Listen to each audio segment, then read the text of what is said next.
What We Do in the Shadows, 2014 film by Taika Waititi, a mockumentary that follows four vampires living together as flatmates in modern-day Wellington in New Zealand.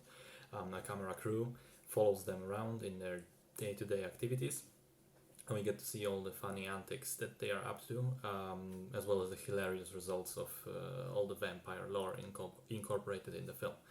So, burning in the sun, turning into bats, drinking blood, obviously, hypnotizing people, even down to the small details like not being reflected in mirrors.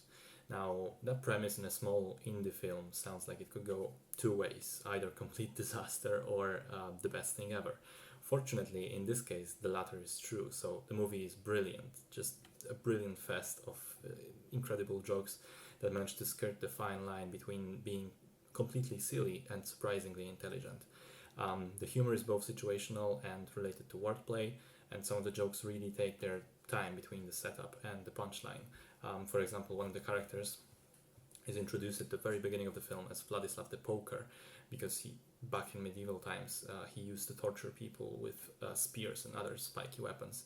And then some 40 minutes into the film, as we have a scene where the vampires learn how to use the internet, and one of the side character explains that on Facebook you can message someone or poke them, and Vlad's eyes just light up in joy, and he says, yes, poke them, poke them. So a lot of the jokes are less subtle than that, but equally or even more funny, and I don't want to recall any more of specific ones, because it's just a joy to discover them yourself. It's this very unique style of New Zealand humor, which leans a lot into this deadpan, dry delivery of jokes.